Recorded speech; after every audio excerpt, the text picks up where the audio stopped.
For years, I have been saying, going back to President Reagan, when we spent millions and millions of dollars to promote democracy in Central America and largely achieved our goals, except that we walked away, which is a history lesson not only there but in many other places, that we spend millions to ultimately win the war, and then we walk away and don't achieve a lasting peace and prosperity.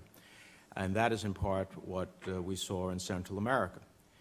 And then during the Merida Initiative, which I was a huge supporter of in the House of Representatives as the Western Hemisphere chair, I must say that I constantly raised the alarm bells that as we were helping Mexico institutionally and with its security, we would ultimately create pressure that would flow. And we succeeded in Mexico, we would create pressure that would flow to Central America. And unfortunately, we didn't pay attention to that. And so we have what we have today in part, yes, by the lack of good governance and institutions that are capable of meeting the challenge, but also from our own policy perspective, I think we have been short-sighted for some time. And my view of this is that a long-term solution to the region's challenges is social, it's economic development, and for too long the region has remained an afterthought through various administrations.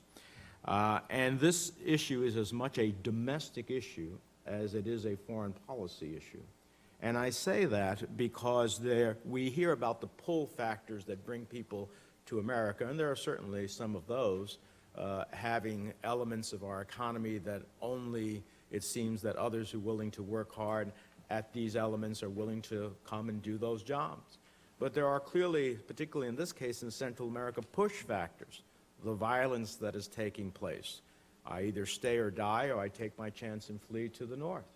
And so those push people. So that has a consequence when we face the challenge of unaccompanied minors and others coming to our southern border.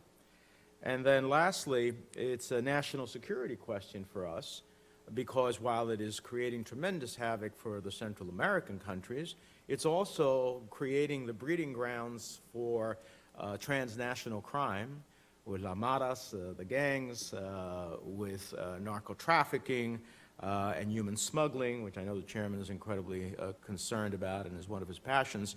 And so all of this is mixed up with the Central American question, which is why this hearing is so important, and I hope our continuing attention to it as well. If I could, I just want, I know you stepped out to go to Finance Committee for a moment, but while you were gone, I mentioned we're having this hearing because both you and Senator Kane had pressed for this type of oversight, and that's why we're having this today, so well, I thank you. I very much appreciate the chairman's willingness to do that. So let me ask you a couple of questions here. One is the administration has actually promoted in-country processing, which is an extraordinary undertaking. But I hope we recognize it as a reality that the fact that we are seeking in-processing efforts for those who are fleeing because they have a reasonable fear of the loss of their life or freedom is a recognition that a good percentages of those who came before there was in-processing registration possible and an opportunity to pursue that, were actually fleeing because of violence. Is that a fair statement to make?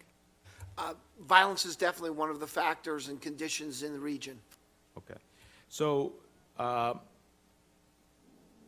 question for me is, between that and Secretary Kerry announcing that the U.S. Refugee Admissions Program would be expanded with the UNHCR, what is the latest progress on the issue? Why the delay in announcing details? How many people have benefited from the program?